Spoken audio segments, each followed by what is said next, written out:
नमस्कार, मैं हूं अंकुर और आप देख रहे हैं सत्यहिंदी.com। आइए एक नजर डाल लेते हैं अब तक की सुर्खियों पर। मेघालय के राज्यपाल सत्यपाल मलिक ने कहा है कि वो किसान आंदोलन के दौरान इस्तीफा अपनी जेब में रखकर प्रधानमंत्री नरेंद्र मोदी के पास गए थे और प्रधानमंत्री से कहा था कि उन्हें किसानों की बात मान लेनी चाहिए। राज्यपाल ने कहा कि प्रधानमंत्री मोदी ने काफ़ी वक्त बाद कृषि कानून तो वापस ले लिए थे, लेकिन अगर एमएसपी को लागू नहीं किया गया तो एक बार फिर किसानों के साथ बड़ी लड़ाई होगी और वो राज्यपाल का पद छोड़कर उस लड़ाई में कूद पड़ेंगे। मलिक गुरुवार को बुलंदशहर में आयोजित एक कार्यक्रम में बोल रहे थे। मलिक ने कहा कि किसान आंदोलन के दौरान 700 लोग मारे गए, लेकिन किसी ने कुछ नहीं कहा, जबकि दिल्ली के नेता अगर कुतिया भी मरती है तो शोक संदेश भेजते हैं। इससे इतर उन्होंने न्यूज़ 24 के साथ बातचीत में कहा कि सरकार का नज़रिया किसान परस्त नहीं है और अगर सरकार और फौज खराब हो गई तो ये सरकार भी नहीं बचेगी। मलिक ने कहा कि जब किसान दिल्ली के बॉर्डर पर आंदोलन कर रहे थे तो प्रधानमंत्री ने उनकी कोई बात नहीं सुनी। 1 साल तक चले किसानों के आंदोलन के बाद मोदी सरकार को कृषि कानूनों को वापस लेना पड़ा था। इसके अलावा किसानों की कई और मांगों को भी केंद्र सरकार ने मान लिया था। केरल के पत्रकार सिद्दीक कप्पन को 2 साल बाद सुप्रीम कोर्ट से आखिरकार जमानत मिल गई है। कोर्ट ने कहा कि कप्पन को 3 दिनों के भीतर ट्रायल कोर्ट में ले जाया जाए और ट्रायल कोर्ट द्वारा उचित समझी जाने वाली शर्तों पर जमानत पर रिहा किया जाए। उन्हें यूपी पुलिस ने 2020 में गिरफ्तार किया था। तब से लेकर अब तक उनकी जमानत याचिकाएं कई आधार पर लगातार खारिज की जाती रही हैं। कप्पन पर हाथरस बलात्कार मामले में गैरकानूनी गतिविधि रोकथाम अधिनियम यानी यूएपीए के तहत मामला दर्ज है। लाइव लॉ की रिपोर्ट के अनुसार अदालत ने उन्हें अगले 6 सप्ताह के लिए दिल्ली में रहने के लिए कहा और उसके बाद उन्हें इस शर्त पर केरल वापस जाने की अनुमति दी कि वो हर हफ्ते स्थानीय पुलिस स्टेशन में उपस्थिति दर्ज करने जैसी शर्तें पूरी करेंगे। इस मामले की सुनवाई भारत के मुख्य न्यायाधीश यूयू ललित और न्यायमूर्ति एस रविंद्र भट्ट ने की है।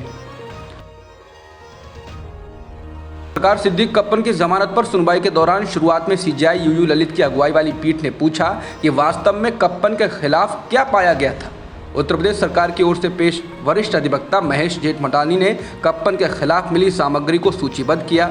लाइव लॉ की रिपोर्ट के अनुसार उन्होंने कहा कि कप्पन सितंबर 2020 में पीएफआई की बैठक में थे।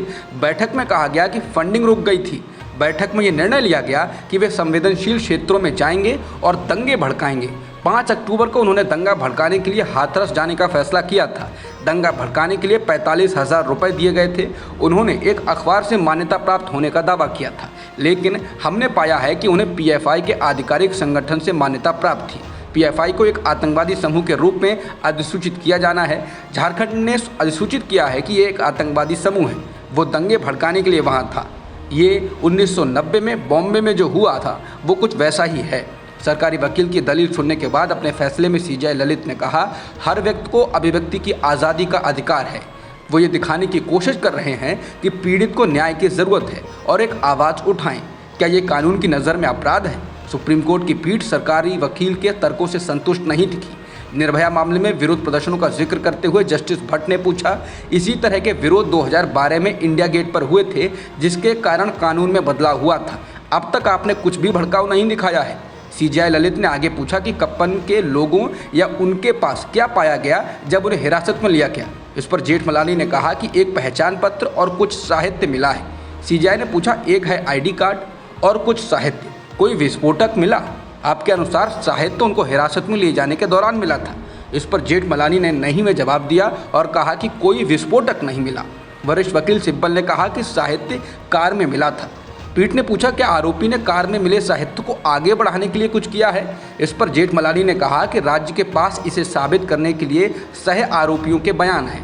हालांकि सीजेआई ने कहा कि सह आरोपी के बयानों को सबूत के तौर पर इस्तेमाल नहीं किया जा सकता। जब जेठमलानी ने कहा वो एक गवाह बनाने का प्रयास कर रहे हैं, तो सीजेआई ललित ने टिप्पणी की कि अगर किसी को सरकारी गवाह बनाने का प्रयास किया जा रहा है तो इसका मतलब है कि मामला सुनवाई के लिए तैयार नहीं है। गोगरा और हॉट स्प्रिंग के इलाकों में भारत और चीन की सेनाएं पीछे हटने की प्रक्रिया को 12 सितंबर तक पूरा कर लेंगी।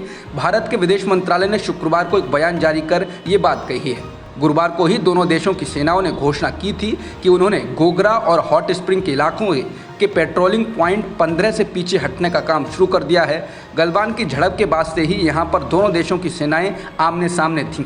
बता दें साल 2020 मई में पूर्वी लद्दाख के गलवान में भारत और चीन के सैनिकों के बीच जबरदस्त हिंसक झड़प हुई थी। इस झड़प में भारत के 20 जवान शहीद हुए थे, जबकि चीन लंबे वक्त तक इस बात से इनकार करता रहा कि गलवान में हुई झड़प में उसके किसी सैनिक की मौत हुई है, लेकिन बाद में उसने स्वीकार किया था कि उसके 4 सैनिक इस झड़प में मारे गए। कांग्रेस नेता राहुल गांधी ने आज संकेत दिए हैं कि वो अभी पार्टी प्रमुख के पद के लिए पूरी तरह से तैयार नहीं हैं। राहुल से जब भारत जोड़ो यात्रा के दौरान इसको लेकर सवाल पूछा गया तो उन्होंने कहा कि मैं कांग्रेस अध्यक्ष बनूंगा या नहीं, ये तब स्पष्ट होगा जब पार्टी के चुनाव होंगे। बता दें, कहा जा रहा है कि राहुल गांधी कांग्रेस अध्यक्ष पद के लिए इच्छुक नहीं हैं और वो बिना पद के ही पार्टी को मजबूत करने का प्रयास करेंगे। पूर्व अध्यक्ष राहुल गांधी के नेतृत्व में कांग्रेस की भारत जोड़ो यात्रा जारी है। पार्टी के तमाम नेता और कार्यकर्ता लगातार आगे बढ़ रहे हैं। यात्रा में शामिल कार्यकर्ताओं के हाथों में तिरंगा है। कांग्रेस नेताओं के मुताबिक यात्रा के दौरान रास्ते में मिलने वाले लोगों में भी जबरदस्त उत्साह है। शुक्रवार को भारत जोड़ो यात्रा नागरकोविल के स्कॉट क्रिश्चियन कॉलेज से शुरू हुई है और तमाम जगहों से होते हुए शाम को 7 बजे कन्याकुमारी के अझागिया मंडपम जंक्शन पर पहुंचेगी। इस दौरान राहुल गांधी मीडिया से बातचीत भी करेंगे। गुरुवार सुबह कन्याकुमारी के अगस्ती स्वरम से ये पदयात्रा शुरू हुई थी। उस दौरान राहुल गांधी ने महिला एक्टिविस्ट के साथ ही दलित एक्टिविस्ट और सिविल सोसाइटी के प्रतिनिधियों से बातचीत की थी और शाम को 7 बजे नागरकोविल के स्कॉट क्रिश्चियन कॉलेज में जनसभा हुई।